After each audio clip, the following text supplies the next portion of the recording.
Hello दोस्तों, तो इस वीडियो में हम लोग बात करेंगे कि how to crack SSC CGL in next 6 month. तो मेरा मेन प्लान ये होगा कि मैंने अपने फर्स्ट अटेम्प्ट में कैसे एसएससी सीजीएल को प्लान किया था। तो चलिए स्टार्ट करते हैं दोस्तों। तो सबसे इम्पॉर्टेंट है कि हम प्लानिंग कैसे करेंगे। यदि आप स्मार्ट वर्क कर रहे हैं, प्लानिंग कर रहे हैं, डेडिकेशन है आपकी, तो आप आराम से इस एग्ज़ाम को निकाल सकते हो। एक चीज़ बहुत ईजी है इस एग्ज़ाम के बारे में कि एग्ज़ाम को निकाला जा सकता है यदि स्मार्ट वर्क के साथ, प्लानिंग के साथ किया जाए। यदि आप लगातार बिना किसी प्लानिंग के काम करोगे ना, फिर सक्सेस मिलना मुश्किल होता है। क्योंकि रीज़न है कि हर कोई ऐसे ही कर रहा है। यदि हिस्ट पढ़ रहा है तो मैथ ही बना रहा है, उसको 6-6 घंटे 8-8 घंटे से मैथ ही बना रहा है, वो फिर लॉजिकल नहीं है। आपको थोड़ा प्लानिंग करना होगा कि आप कैसे सब्जेक्ट को टारगेट करेंगे और कैसे एक सब्जेक्ट को कितना टाइम देना है, सबसे इम्पोर्टेंट है। तो चलिए स्टार्ट करते हैं। मैथ्स, तो मैथ्स सबसे इम्पॉर्टेंट हो जाता है क्योंकि वहाँ पे हमें टाइम देकर उसे बनाना होगा, ठीक है। यहाँ पे आपको समय लगेगा, तो जो मेन हमारा 4-5-6 महीना जो जाएगा, इसमें सबसे इम्पॉर्टेंट जो समय जाएगा 3 से 4 घंटे डेली, वो मैथ्स में जाएगा। यहाँ पे आपको करना है क्या, एक प्रीवियस ईयर का बुक ले लो। प्रीवियस ईयर क्वेश्चन आपके पास ज़रूर होने चाहिए, तो आप किसी भी पब्लिकेशन का ले लो। बहुत सारे पब्लिकेशन निकालते हैं, किरण का भी आता है, बाकी पब्लिकेशन का भी आता है। आप किसी का भी एक पब्लिकेशन का बुक ले लो। वो बुक है ना, वो आपका बेस मटेरियल हो गया। अब या तो आप किसी का ऑनलाइन क्लासेस ज्वाइन कर रहे हो तो वो सबसे अच्छी बात है, क्योंकि ऑनलाइन क्लासेस आपको स्ट्रक्चर वे में मैथ्स पढ़ाएंगे।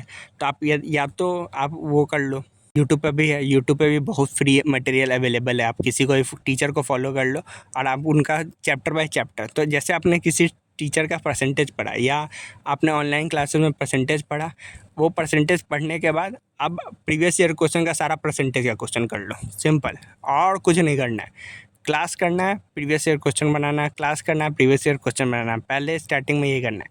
तब हम लोग बात करते हैं कि नेक्स्ट 6 मंथ को हम लोग कैसे इसमें प्लान करेंगे। तो हर रोज़ 3 से 4 घंटे इसमें देना है। आपका मैथ्स में आपका ज़्यादा समय जाएगा, 3 से 4 घंटे मैं आपसे बोलूँगा।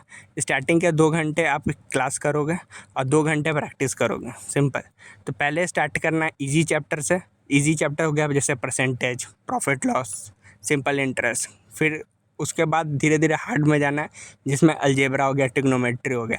पर सबसे पहले वो मत एडवांस मत छूना, क्योंकि एडवांस में फिर समझने में थोड़ा टाइम लगता है और वहाँ पे आपका जो कॉन्फिडेंस है ना, तुरंत नहीं जाएगा, उसमें समय लगेगा। अलजेब्रा आपका 3 महीना 4 महीना खाएगा, समझ रहे हो। तो यदि आप जब सेकंड मंथ में जब आप अलजेब्रा बनाने उतरोगे ना, तब आपको लगेगा कि यार कुछ तो क्वेश्चन ईजी हैं जो ट्रिक से बन जा रहे हैं, और जहाँ पे दिमाग लगाना होता है वहाँ पे फंस रहे हो। तो ये सबके साथ होता है दोस्तों, तो वहाँ पे थोड़ा सा समय लगेगा। तो पहले सबसे इजी चैप्टर्स करने हैं एंड देन प्लान करते हुए जाना है, और इजी चैप्टर करना है और फिर हार्ड चैप्टर करना है, ठीक है। रीजनिंग बहुत इजी है। रीजनिंग में मुझे नहीं लगता कि आपको क्लासेस की भी ज़रूरत होगी, ठीक है। आप बस प्रीवियस ईयर क्वेश्चन उठा लो और उसको बस सॉल्व करो। जो नहीं आ रहा है उसका आंसर देखो, आपको समझ में आ जाएगा। रीजनिंग सबसे ज़्यादा स्कोरिंग है। यदि आपने पेपर नहीं देखा है तो आप प्लीज़ एक बार देखो, वो सबसे ज़्यादा स्कोरिंग है। उसमें कुछ भी नहीं करना है, लेफ़्ट राइट सेंटर कुछ नहीं, उसमें बस 1 घंटा रोज़ प्रैक्टिस करना है। वो आपका पर डे 1 घंटा उसमें देना है। कुछ भी ईज़ी और हार्ड है नहीं प्रैक्टिकली। आप वहीं से चैप्टर 1 से स्टार्ट करो, चैप्टर 25 तक सारे कर लो आराम से, और वहाँ पे आपको जल्दी प्रॉब्लम नहीं होगा। इन केस आपको कोई प्रॉब्लम होता है रीजनिंग में, तो बस उसका वो जो चैप्टर है, उस चैप्टर का, जब मान लो जैसे ब्लड रिलेशन में आपको प्रॉब्लम हो रहा है, तो ब्लड रिलेशन उठाओ और सीधा ब्लड रिलेशन जाके नेट पे चेक कर लो। यूट्यूब पे क्लासेस मिल जाएंगी, आराम से 2 क्लासेस कर लो, आपका दिमाग खुल जाएगा। कहीं पे ज़्यादा प्रॉब्लम नहीं है, प्रैक्टिस का प्रॉब्लम होता है। जो लोग रीजनिंग में परफॉर्म नहीं कर पाते हैं, वो वही होते हैं जो प्रैक्टिस डेली नहीं कर रहे हैं। आप लास्ट टाइम में मॉक मार के सोचोगे कि हम स्पीड लाएंगे, तो नहीं हुआ, क्योंकि क्वांट, मैथ्स और रीजनिंग पूरा स्पीड का खेल है दोस्त। आँख बंद करके स्पीड का खेल है। आपको नेक्स्ट 6 महीने हर रोज़ स्पीड पे काम करना है, तो वो तभी होगा जब आपका उस पर रोज़ काम करोगे। रोज़ नहीं काम करोगे, लास्ट टाइम में सोचोगे कि अब हम स्पीड ले आएंगे, तो नहीं आने वाला है स्पीड, ठीक है। तो यहाँ पे आपको स्पीड पे काम करना है। अब इसके बाद बात करते हैं इंग्लिश की। इंग्लिश को हम लोग 3 घंटा रोज़ देंगे।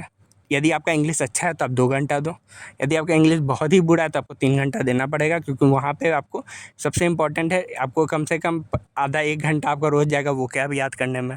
आपको 2 से 3 हज़ार वोकैब याद करना है। वोकैब के लिए बुक आती है, तो आप किसी भी टीचर की अच्छी बुक, वोकैब का बुक ले लो और रोज़ उसमें से 1 घंटा आप समय दो ट्रिक के साथ याद करने के लिए। और उसके अलावा फिर रीडिंग कॉम्प्रिहेंशन के लिए, रीडिंग के लिए आप न्यूज़पेपर पढ़ सकते हैं, कोई किताबें पढ़ सकते हैं, कुछ भी, लिटरली कुछ भी। आप एनसीईआरटी की किताब उठा लो, बच्चों वाली इंग्लिश का, ऑनलाइन जाओगे एनसीईआरटी का किताबें मिल जाती हैं, डाउनलोड कर लो। आप 6 क्लास 7 क्लास 8 क्लास 9 क्लास की बच्चों वाली इंग्लिश का बुक उठा लो इंग्लिश लिटरेचर में और वही पढ़ लो। पढ़ना इंपॉर्टेंट है दोस्त, जब पढ़ोगे तो फिर दिमाग खुल जाएगा, उसके बाद सब कुछ बनने लगेगा।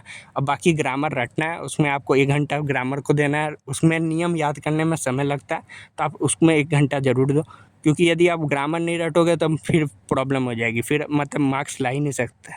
ठीक है, आपको वोकैब आता है, आपका रीडिंग अच्छा है, पर यदि आपको ग्रामर नहीं याद है, आप परफॉर्म नहीं कर पाओगे। ठीक है, तो मिनिमम आपको यहाँ पे टाइम देना है 2 से 3 घंटे। मेरा रिकमेंडेशन होगा कि 2.5-3 घंटे एकदम रोज़ दो। तो 3 बात करते हैं लास्ट, जीके। जीके सबसे इम्पोर्टेंट है क्योंकि सबसे ज़्यादा स्कोरिंग है, पहले नहीं था अब है। तो अब आपको मेंस में भी इसका मार्क्स आपको जानते ही हैं कि सबसे ज़्यादा है। तब यहाँ पे आप किसी के ना किसी टीचर का क्लास पकड़ लो, मैं आपको यही रिकमेंड करूँगा। बुक पढ़ सकते हैं, मैं आपको ये बोल सकता हूँ कि आप प्रीवियस ईयर क्वेश्चन उठा लो या आप लूसेंट पढ़ सकते हो, तो आप लूसेंट कर सकते हो या आप प्रीवियस ईयर क्वेश्चन कर लो, किसी टीचर का क्लास कर सकते हो। तो नेक्स्ट 1 से 2 घंटे आपको यही टीम में देना हर रोज़ विदाउट फेल। यहाँ पे आप मार्क्स एक बार अच्छा मार्क्स ला सकते हो और यहाँ पे आप अच्छा स्कोर कर सकते हो। और यदि आप इसमें जीके में बहुत सारे बच्चे हैं ना जिनका बहुत स्ट्रॉन्ग नहीं होता, मोस्ट ऑफ द टाइम वो रीजनिंग बना रहे होंगे या मैथ बना रहे होंगे, इंग्लिश बना रहे हो, जीके को बहुत ज़्यादा इग्नोर किया जाता है क्योंकि बहुत ज़्यादा टायरिंग काम है, थकाने वाला काम है। रोज़ बैठो, रोज़ याद करो, पर यदि इसमें आप एफर्ट मारोगे तो आपको बहुत अच्छा रिजल्ट मिल जाएगा। और यदि आपके पास कोई स्पेसिफिक प्रॉब्लम है तो आप प्लीज़ कमेंट करो, मैं ज़रूर उसका जवाब दे दूँगा। अब आशा करता हूँ कि आपको ये वीडियो पसंद आई होगी। अपना बहुमूल्य समय देने के लिए धन्यवाद। Thank you.